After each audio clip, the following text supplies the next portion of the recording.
until I was in the final year of my schooling, which means board exams, hen standard, and we had the preparatory exam. So I understand that I'm an odd man out here, because I understand from the organizers that all of you are handpicked, all of you are the toppers in your university. So in my case, I don't even have an education qualification, but I feel absolutely honored to be here in front of you all. So in the preparatory exam, I failed in my mathematics paper, and my mother was really shocked, because she was invited to attend the parent-teachers meeting. I still remember my head teacher telling me that, okay, you have failed in the preparatory exam, and I want to meet your mother specifically, ask her to meet me. And it was a very, it was unforgettable day, because my mother had accompanied me to the parent-teacher meeting, and my head teacher was very upset. She was showing the marks card, telling that your son has failed in a subject. How will he perform in the board exam? I don't know, after his schooling, will he ever find a job? So in my mind, I was always thinking that, actually, why should I find a job? Maybe I should offer jobs to others. So it's fine. But I didn't know that, and I didn't have the boldness to speak in front of my elders or my teachers that way. And my mother started to argue with my head teacher, saying that, you know what, it's not only the mistake of Suhas. You can't be scolding my son always. So you people have enrolled him to NCC, you people have enrolled him to sports classes, special classes. And my head teacher was like, no, we've never enrolled him to any of the special classes. We don't have any special classes or NCC. Because my mother had thought that, when my mother asked, why am I always late after the school, I told her I'd gone to special class, I'd gone to sports class. I could never have told her that I'd gone to an internet shop to surf the internet. And my mother was very upset. So as you saw in the video, immediately after the meeting, parent-teacher meeting, she told, okay, I don't know about your life. I should ask your elder brother to look after your life after you finish your school.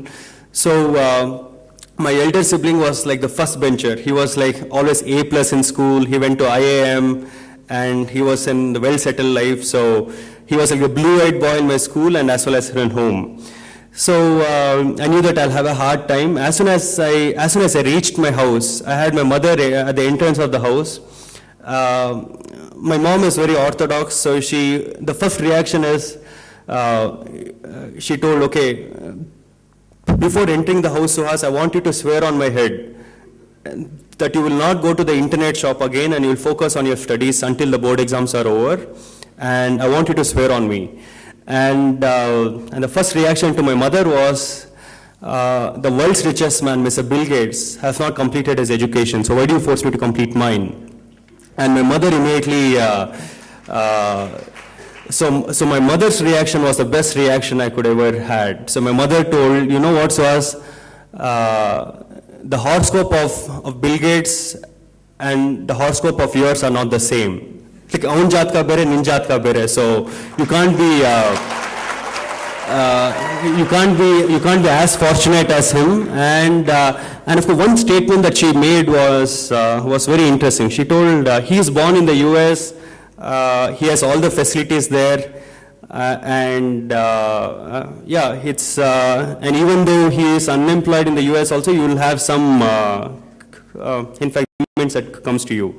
So when she made this statement, I really felt that as soon as I'm 18 years, the first thing is to move my operations back to India, and I want to show aspiring entrepreneurs that you sitting in India, sitting in your motherland, you still can achieve anything, instead of acting as an inspiration to all those Western countries and across the world. So I knew that I couldn't argue with my mother, so I told my mother, okay, fine, until the board exams, I will not go to the internet shop.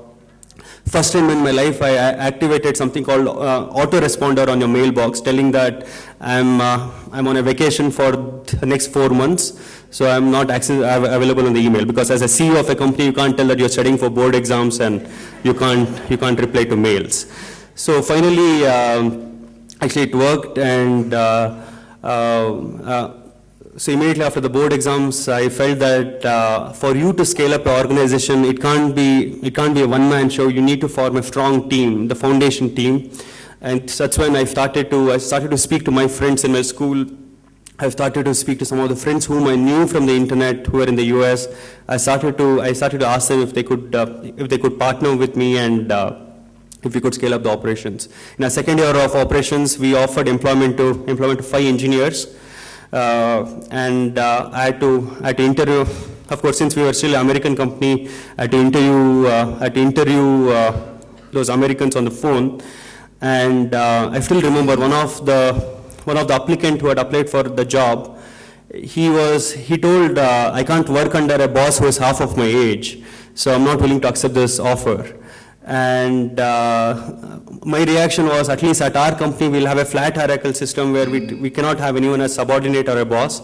As far as possible, it will be a flat hierarchical system, and of course, we wouldn't want anybody to work as our subordinate. And I'm looking for employees to work with me than actually working under me. So we finally had 5 employees in our second year of operations, and we scaled up.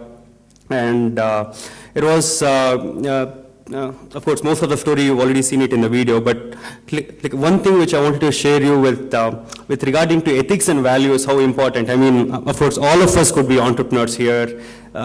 So actually what really matters is how sustainable would you build your company and how value-based as the company is. So there was one single incident that happened to me. I think 17 years, I was in first semester in engineering in one of the Bangalore-based engineering colleges. Our sales was falling down. We had about, I think, 40 employees. Our sales was falling down. We were still building websites, and I used to send the sales emails or the marketing emails to these American enterprises, asking them, hey guys, our company can make websites. Are you interested to engage us to build a website? So all these companies who already, who are very big, you have to reply to us telling that all these years we've been able to scale up our operations even without a website, so I don't need a website. So I used to face this rejection from all this, all the prospects whom I used to approach, telling that they are not interested in having a website, because all this while they're able to market their services and products without having a website. All these were family-run enterprises in the US, which used to manufacture machine tools or automobile components. It were like 50-year-old companies. They were making enough money, they were making enough sales, but they didn't have a website. So whenever I have to contact them, they used to tell, I don't need a website because I'm as it is making money, so I don't think why should I be investing in a website. So when I faced this rejection, I couldn't sleep the whole night. I mean, if somebody says no to you, you feel absolutely offended, and you really want to make that no into an yes. So when I saw these mails, I felt that, okay, I want to make this no into an yes. And I went to the yellow pages of American companies in the internet, and I found all these American companies that manufactures automobile components or manufactures machine tools. I made a listing of all of them, and if they had an email address, I took all their email addresses. I opened up a fake email account by the name called Michael. And from this Michael's mail account, I sent all of them an email telling that I want to import your automobile components. Can I have a look at your website, please?